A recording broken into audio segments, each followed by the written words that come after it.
Início das dores de parto, estamos na sessão 139B, meus irmãos. Como assim, dores de parto, meus irmãos?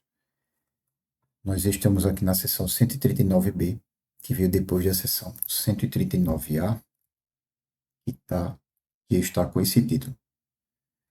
O discurso no Monte das Oliveiras, Jesus fala profeticamente a respeito do templo e de sua segunda vinda. Sessão 139A é a sessão que nós acabamos de ver na aula passada, na aula anterior.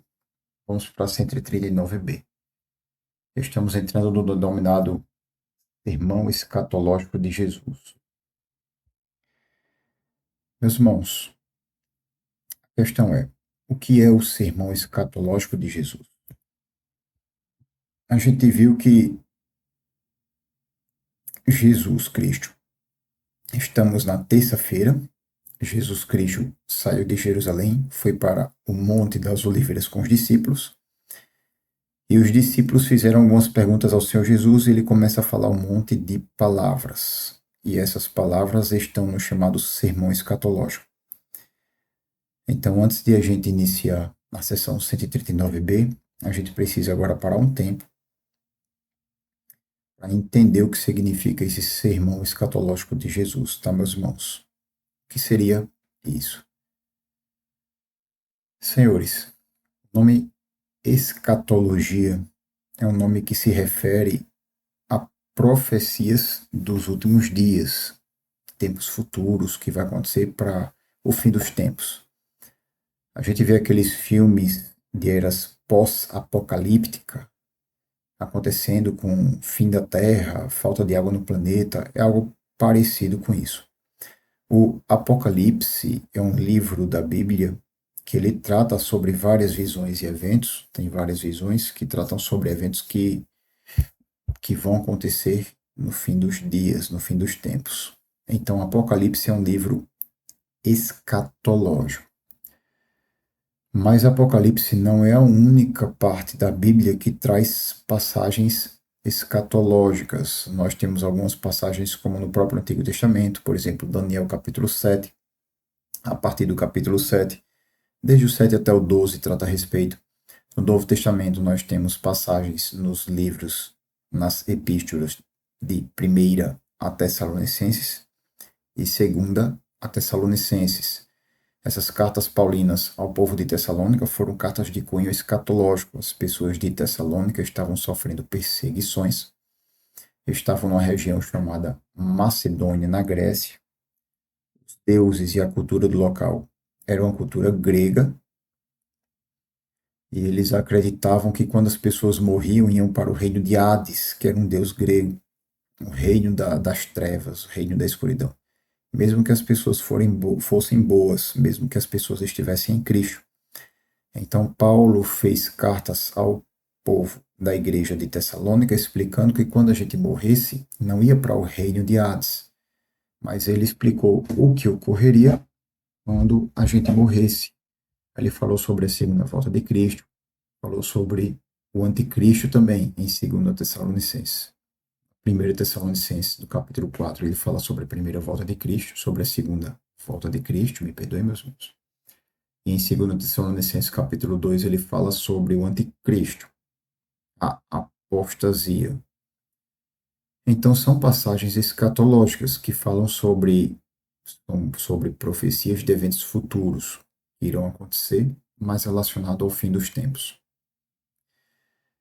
E agora a gente vê que nos evangelhos também tem passagens escatológicas, inclusive são essas que a gente vai ver agora, em que Jesus Cristo, nosso Senhor Jesus, ele diz acontecimentos e sinais que vão ocorrer relacionados a tempos futuros e ao fim dos dias e a sua segunda volta. Então, essa fala de Jesus lá no Monte das Oliveiras, na noite, tarde ou noite de terça-feira da semana da Paixão, meus irmãos, em que Jesus fala para os discípulos sobre acontecimentos futuros, é chamado sermão escatológico. São profecias de Jesus sobre o fim dos tempos. Professor, é como se fosse um apocalipse? É como se fosse um apocalipse, meus irmãos. É como se fosse um pedaço do Apocalipse dentro dos evangelhos? Sim, a gente pode entender como se fosse um pedaço do Apocalipse dentro dos evangelhos. Apesar que os evangelhos foram escritos antes do livro de Apocalipse. Apocalipse foi escrito pelo evangelista João bem depois.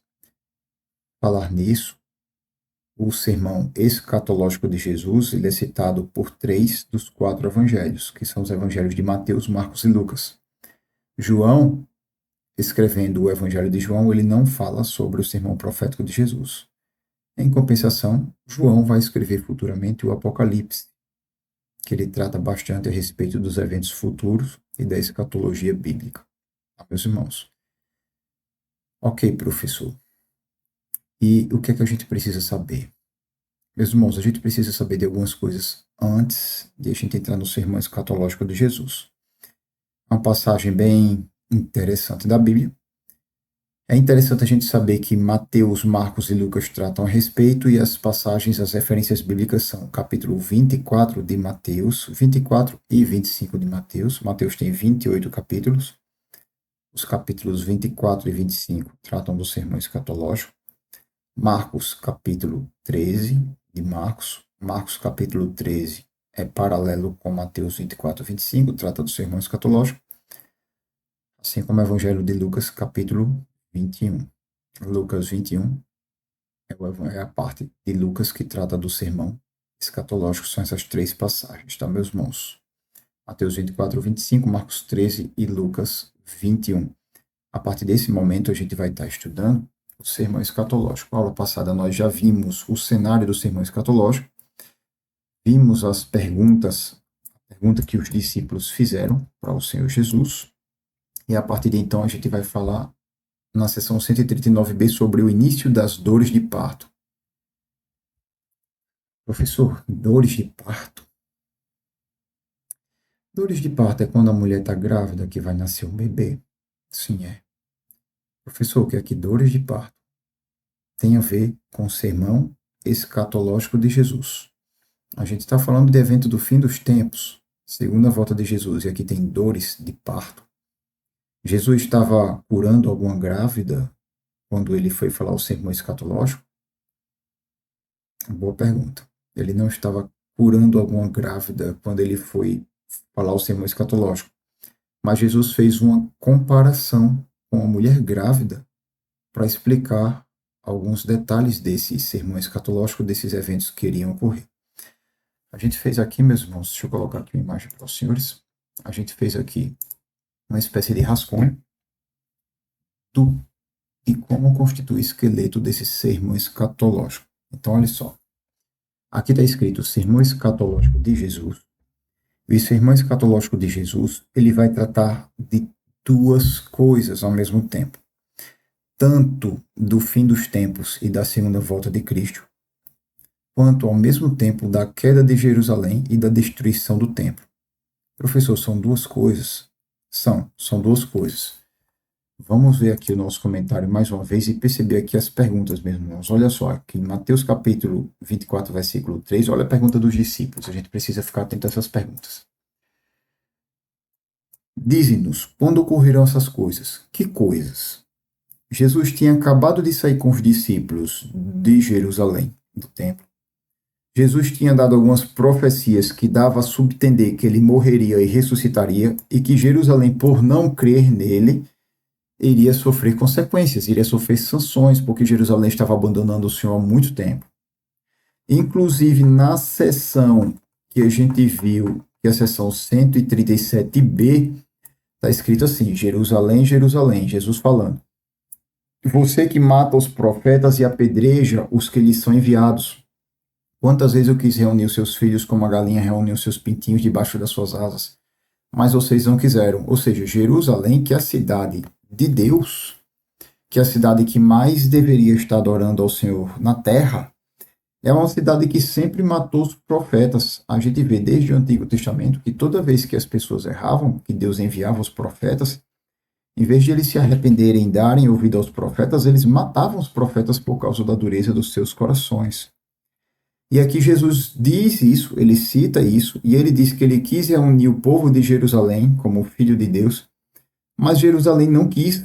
As pessoas de Jerusalém, as pessoas da terra de Israel, representadas aqui pela capital que tinha o templo, não quiseram, pessoas de coração duro.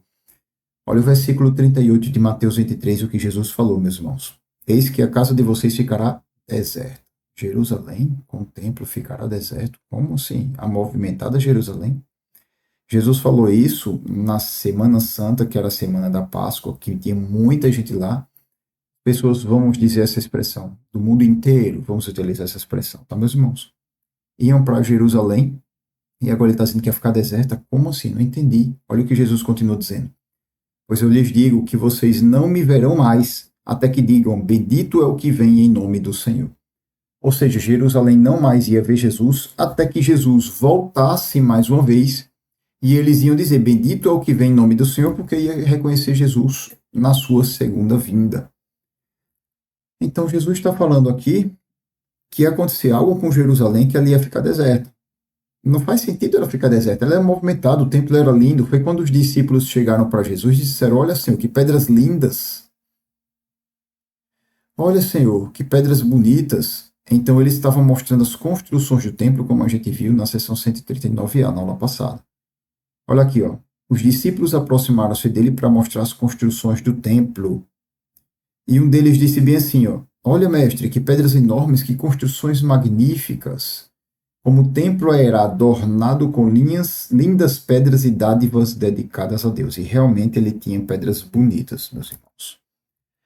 O templo de Jerusalém, na época de Jesus, era o chamado templo de Herodes. Herodes, a gente já viu quem era Herodes. Nesse caso, estamos falando não do Herodes Antipas da época de Jesus, nem do Filipe II, ou de Bazan, o tetrarca, nem de Pilatos. Estamos falando do pai dos Herodes, que é o Herodes o Grande, ou Magno, aquele que tentou matar Jesus e matou as crianças de 2 anos para baixo. O templo já existia e ele adornou o templo para tentar conquistar o povo. E aqui a gente precisa falar um pouquinho sobre isso. Quando o templo foi construído a primeira vez, rei Davi tentou construir e não conseguiu, porque as mãos dele, ele era homem de guerra. Quem construiu foi o filho dele, Salomão. Salomão fez um templo bonito, fez um templo adornado, rei Salomão. E depois Salomão morreu e vieram os outros reis e a sucessão dos reis, tanto o rei de Israel quanto o rei de Judá, no período do reino dividido. Com Roboão, filho de Salomão, o reino se dividiu. Roboão ficou reinando o reino do sul com 2 tribos e Jeroboão ficou reinando o reino do norte com 10 tribos, o reino de Israel. É o reino do norte e o reino de Judá, o reino do sul. Acontece que o povo começou a desobedecer a Deus e vieram os assírios e destruíram o reino do norte e o reino de Israel. E não conseguiram destruir o reino de Judá, que é o reino do sul. Mas depois vieram os babilônios, destruíram o reino de Judá, destruíram o templo de Jerusalém, que era o templo de Salomão, e levaram o povo embora, cativo, preso para a Babilônia. E o povo ficou preso lá na Babilônia. É a época de Daniel, é a época do profeta Jeremias, são profetas exílicos. Meus irmãos, essas profecias foram profetizadas por profetas, vários profetas antes. Eles profetizaram muito isso. Mas o povo não quis obedecer a Deus e eles foram embora. E o templo estava destruído. Depois de alguns anos, voltaram alguns homens quando os persas, o rei da Pérsia, dominou o povo da Babilônia. E aí alguns homens desejaram voltar e os persas, o poderoso império persa liberou o povo hebreu para retornar às suas terras. E aí vieram alguns homens, é aquela época de Esdras, de Neemias. Esdras, o homem que veio com as leis para tentar ensinar as leis ao povo, porque o povo já tinha esquecido das leis, estava muitos anos fora. Neemias, que construiu todos os muros de Jerusalém com as pessoas, tinha os seus inimigos, os Tobias, o Sambalate, hoje em dia de onde vem a expressão, são os Tobias e Sambalates das nossas vidas, ou seja, os inimigos, as pessoas que dificultam, vem daí. E nós temos também o nome de um homem que ajudou a reedificar o templo, o nome dele é Zorobabel. E esse templo, quando ele foi reconstruído, é chamado de Templo de Zorobabel. É o Templo de Salomão? É o Templo de Salomão. Mas como estava destruído o Templo de Salomão pelos babilônios, e precisou ser reconstruído, e quem liderou essa reconstrução foi um homem chamado Zorobabel. Esse templo reconstruído, também chamado de Segundo Templo, que é o mesmo templo, é chamado de Templo de Zorobabel. Foi reconstruído? Foi, mas ele não estava bonito como o primeiro templo, que era o Templo de Salomão, estava feio. Acontece que os anos foram se passando. Quando chegou na época de Herodes o Grande, Herodes, para tentar alegrar o povo hebreu, para tentar, como é que nós podemos dizer, em homenagear o povo hebreu, para tentar ganhar crédito com eles, já que o templo era muito importante para eles, para o povo judeu, ele adornou o templo. Nós já vimos que Herodes o Grande, ele era um ótimo construtor, ele era um homem muito cruel, ciumento do seu governo e um forte construtor, e ele manipulava muito bem o reino dele, e o imperador gostava muito, e o imperador dava a Herodes o Grande terras cada vez maiores. Foi ele quem fez Cesareia Marítima.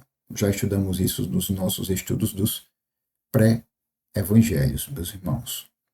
E aí Herodes adornou o templo de uma maneira que ele ficou muito bonito, pedras grandes, colocou coisas douradas no templo, e o templo ficou muito bonito.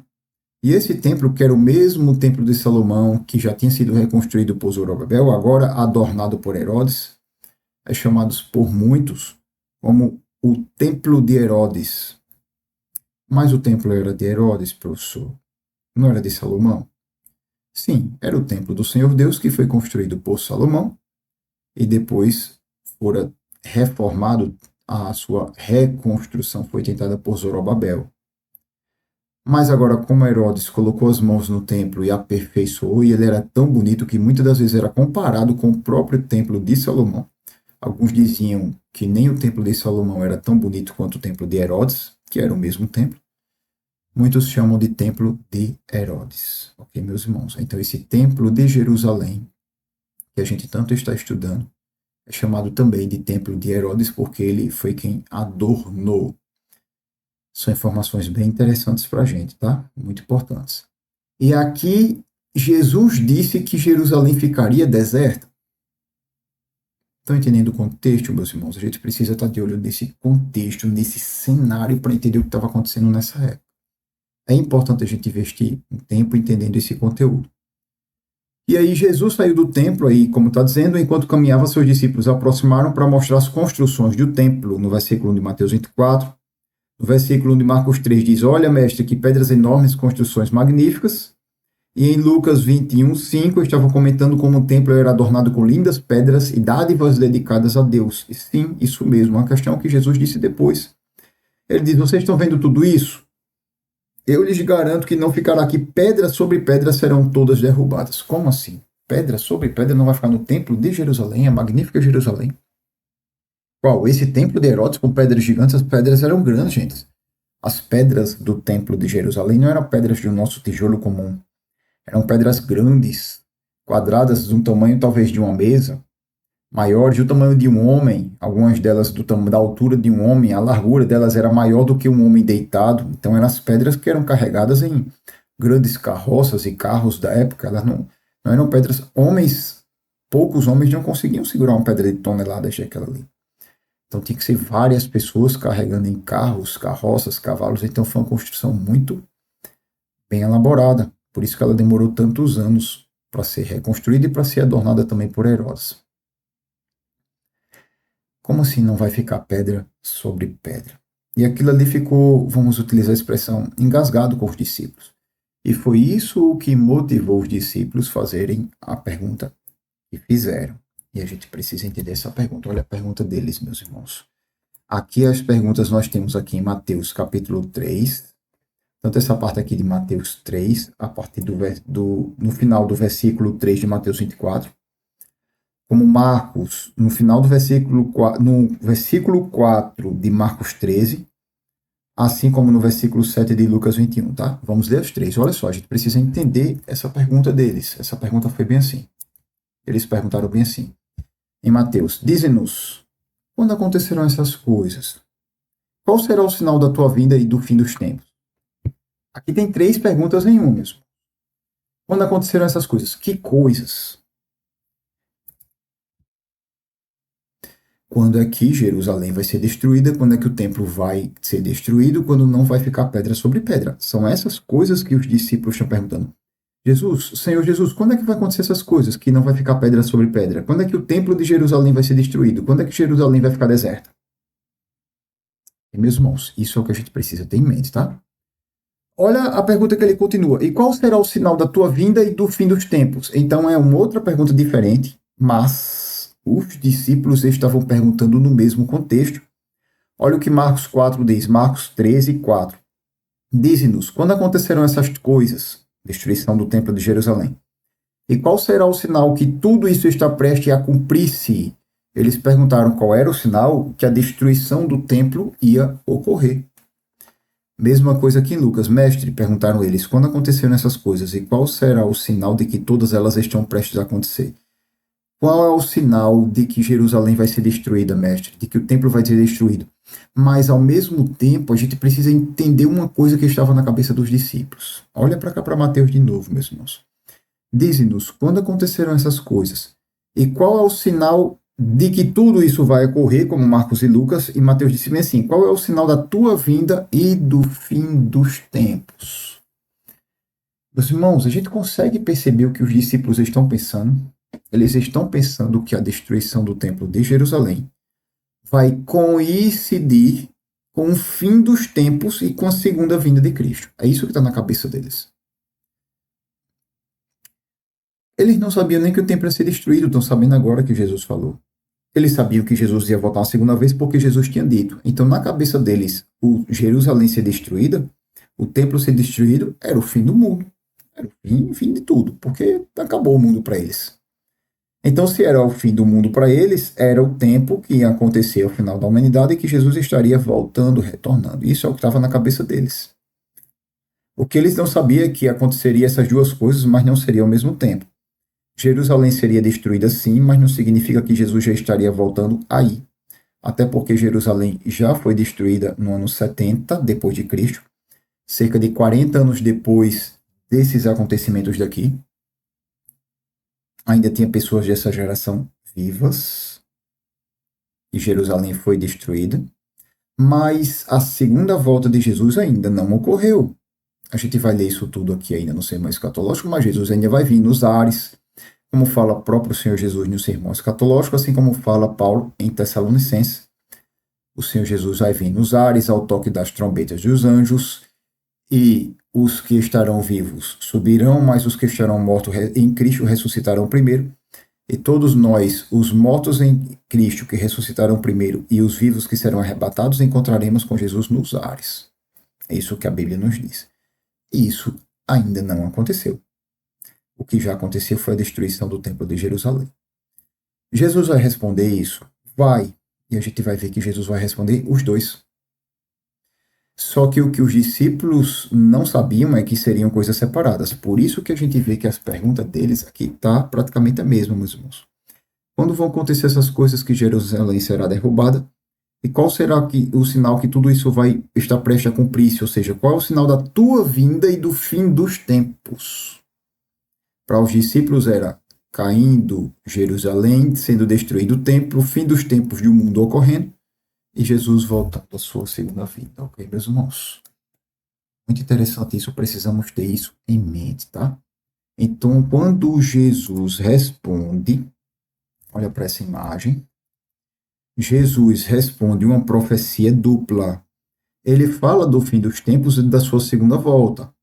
Mas, ao mesmo tempo que ele está falando disso, ele também está falando da queda de Jerusalém e da destruição do templo. Isso aconteceu algumas vezes no Antigo Testamento, quando vinha uma profecia, e a profecia significava duas coisas ao mesmo tempo. E é o que está acontecendo aqui novamente. Então, Jesus está profetizando coisas que têm a ver com a sua segunda volta, o fim dos tempos, mas também com a queda de Jerusalém e a destruição do templo, tá, meus irmãos? A queda de Jerusalém, a destruição do templo, está aqui escrito. Isso, deixa eu aumentar aqui para vocês, meus irmãos. Deixa eu mudar a câmera aqui para o outro lado, para facilitar a visualização. Trazer isso para cá. Olha para essa imagem aqui, meus irmãos. Em 70 depois de Cristo, Jesus morreu, foi crucificado e subiu aos céus em 30 depois de Cristo. Alguns estudos falam 33. Vamos adotar 30, tá? Para o nosso estudo aqui. 70 depois de Cristo dá 40 anos depois do ano 30. 40 anos depois, praticamente, daquilo que Jesus falou, foi 70. O que foi que aconteceu? Em 64, o imperador Nero estava perseguindo o cristianismo, matou alguns discípulos do Senhor. Pedro foi crucificado de cabeça para baixo, de acordo com a tradição. Paulo foi decapitado, a gente diz a tradição porque a Bíblia não cita isso. Nero matou Paulo, Nero matou Pedro e várias pessoas estavam sendo perseguidas. Depois Nero saiu, entrou outro imperador chamado Vespasiano, Tito Vespasiano. E ao mesmo tempo que isso estava acontecendo, o povo lá na terra de Jerusalém estava se revoltando. A gente precisa lembrar que o Império Romano ele abarcava, abrangia todo o mar Mediterrâneo. A terra de Israel era uma das terras subordinadas ao Império Romano, lá na costa leste do Mediterrâneo. Como eles faziam revoltas constantemente, lembra que a gente falou que o Império Romano queria imposto e ordem social. Ele não queria saber de motim. Então eles mandaram um exército ir lá para Jerusalém porque a coisa já estava fugindo ao controle. Eles mandaram um exército com algumas legiões. Algumas fontes dizem que tinha cerca de 70 mil soldados, 70 mil legionários, muita gente. Cercaram, em 70 depois de Cristo, eles fizeram um sítio de cerco em Jerusalém, cercaram Jerusalém. E tinha três muros em Jerusalém, não era fácil de entrar. Eles viram que ia ser uma batalha difícil. Tinha muitas pessoas dentro de Jerusalém também, soldados que saíam para contra-atacar, mas o exército romano era um exército muito forte. Fizeram em 4 dias, um tempo recorde de 4 dias, uma muralha cercando Jerusalém de madeira e barro. Fizeram essa muralha, foi enfraquecendo o povo da cidade de Jerusalém, o exército que estava lá dentro, até que alguns meses depois, algumas fontes citam que cerca de 7 meses depois, eles invadiram a cidade, e quando eles invadiram, eles destruíram a cidade de Jerusalém, queimaram o templo de Jerusalém. Eles foram comandados pelo general Tito, filho do imperador Tito Vespasiano, e o general Tito depois se tornaria imperador também. Então, o templo foi destruído, e para aproveitar essa história, vou falar a fonte minha, uma PUD, Nicodemos, eu tirei essa informação dele, eu não sei de onde ele tirou, então foi uma PUD, né? Alguma fonte desconhecida, a PUD Augusto Nicodemos. O que foi que ele disse? Ele disse que quando aquele fogo derreteu o ouro derretido começou a entrar na brecha das pedras. Então, depois de tempo, os soldados começaram a querer pegar o ouro. Então, para pegar o ouro, eles tinham que arrastar aquelas pedras pesadonas uma de cima da outra. Então eles foram arrastando todas as pedras para pegar o ouro que estava dentro, de maneira que eles tiraram, toda vez que tinha uma pedra em cima da outra, era a chance de ter ouro ali dentro. Então eles empurraram a pedra, tiraram todas as pedras de cima das outras para pegar o ouro. Diante disso se cumpriu o que Jesus falou, né? Que não ficou ali pedra sobre pedra. Ok, meus irmãos? Essa é a história da destruição de Jerusalém, do Templo de Jerusalém, 70 depois de Cristo. Foi uma história forte. Vamos lá, vamos tirar aqui. Colocamos. Ok, pessoal. Aqui a gente vai fazer o seguinte.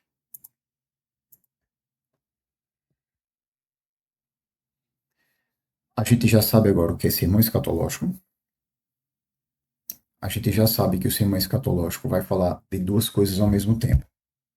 Tanto do fim dos tempos da segunda volta de Cristo, quanto da queda de Jerusalém e destruição do templo.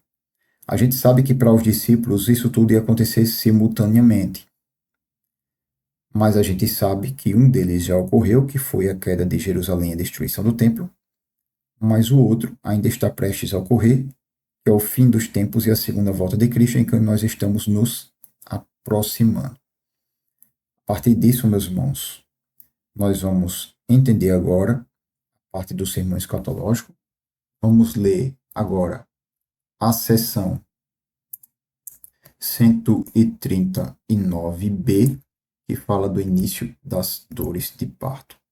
Mas mais uma vez, meus irmãos, o que é essa história de dores de parto? Então a gente vai fazer o seguinte, a gente vai fechar essa nossa aula de hoje explicando essa imagem, tá? O restinho dessa imagem. A partir da próxima aula a gente entra na próxima sessão. Quando Jesus vai falar do fim dos tempos, da segunda volta dele, assim como ele também fala da queda de Jerusalém, ele usa uma metáfora, uma imagem de uma mulher grávida. Uma mulher, quando ela está grávida, ela vai começando a sentir as contrações, que são próximo do parto dela. Se uma mulher estiver grávida hoje, o bebê nasce com aproximadamente 40 semanas, que comumente nós costumamos dizer 9 meses. Se a mulher está com 7 ou com 8 meses, está se aproximando. As dores vão aumentando. Mas ainda assim não é o tempo exato da criança nascer. Ela pode até nascer, mas não é o tempo dela nascer. À medida que vai se aproximando, digamos, do 9º mês ou da 40ª semana, as dores vão aumentando, as contrações vão aumentando. Até que chega o momento em que a bolsa estoura e ela começa a ter as dores de parto enquanto o bebê está nascendo.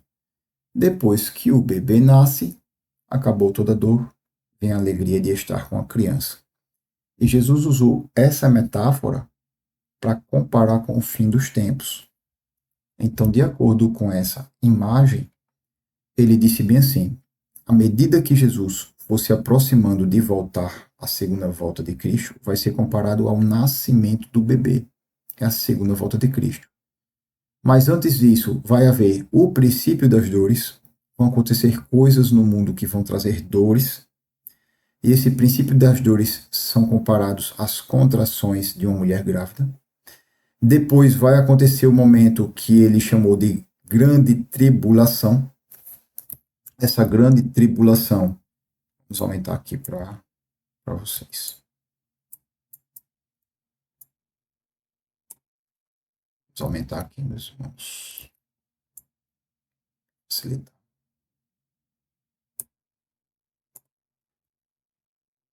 Depois vai ter a grande tribulação. Vou trazer para cá. A grande tribulação está sendo comparado às dores de parto. Essa tribulação vão ser dores como nunca houve, segundo Jesus. E as dores de parto, para as mulheres que são mães que já tiveram parto normal, sabe o quanto dói uma dor de parto, é uma dor imensa. Né? Então Jesus comparou a grande tribulação com as dores de parto. É aqui nesse momento que ele diz que vai haver um homem chamado apostasia, o abominável da desolação, conforme fala Daniel, que é o chamado anticristo para a gente. É aqui, tá?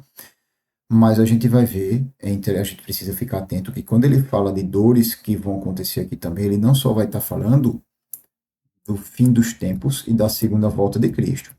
Ele vai estar falando também da queda de Jerusalém e da destruição do templo de Jerusalém, tá, meus irmãos? Então vai ter momentos que Jesus vai estar falando com duplo sentido, tanto da segunda volta dele, quanto da queda e destruição de Jerusalém. Então, a gente finaliza essa explicação. Vamos colocar a tela inteira aqui para recapitular, para a gente encerrar essa aula de hoje. O sermão escatológico de Jesus é um sermão que Jesus fala sobre eventos que vão acontecer no fim dos tempos, em relação à sua segunda vinda no fim do mundo. Jesus fala isso e fala ao mesmo tempo a respeito da queda de Jerusalém e da destruição do templo, que já ocorreu em 70 depois de Cristo. Ele estava falando isso cerca de 40 anos antes para os discípulos, aproximadamente em 30 depois de Cristo. Essa é a data que estamos adotando, não 33, estamos adotando 30. Então é uma profecia dupla. E ele compara os eventos que irão ocorrer e o sofrimento que vai ocorrer com uma mulher grávida. E à medida que a mulher começa a ter as suas contrações, as dores, elas vão cada vez aumentando, são as chamadas dores de parto. São eventos que vão acontecer na Terra, com dores cada vez mais intensas, à medida que se aproxima do fim dos tempos e da segunda volta de Jesus. Nós vamos ler tudo isso. Ele fala da grande tribulação, que ele compara as dores de parto, que são as dores do nascimento do bebê. A gente vai ver que isso vai coincidir com um homem chamado abominável da desolação, o famoso anticristo. Ele também vai estar falando de maneira dúbia com a queda de Jerusalém e a destruição do templo. E por fim ele vai falar na segunda volta dele, a segunda volta de Cristo, com poder e glória nos ares, nos céus, que é comparado ao nascimento da criança. Agora sim, meus irmãos, com isso em mente, a gente vai encerrar nossa aula aqui, porque a gente agora tem um esqueleto em mente do que é o sermão escatológico. A gente vai estar entendendo agora o que é que Jesus vai estar tratando nesse sermão escatológico, aqui no Monte das Oliveiras, nessa tarde ou noite de terça-feira da Semana da Paixão. E a gente vai estar conseguindo entender o contexto geral e encaixando as falas de Jesus em cada parte dessa, tá bom, meus irmãos? A gente não podia iniciar essa leitura sem trazer isso para vocês, sem trazer esse cenário explicando o que é sermão escatológico e do que ele se trata. Porque quando a gente começar a ler agora, vai facilitar bastante para a gente. Então, meus queridos irmãos, Jesus assim nos permite, daqui a pouco a gente está se vendo novamente na próxima aula, na sessão 139B, início das dores de parto. Então, até a nossa próxima aula.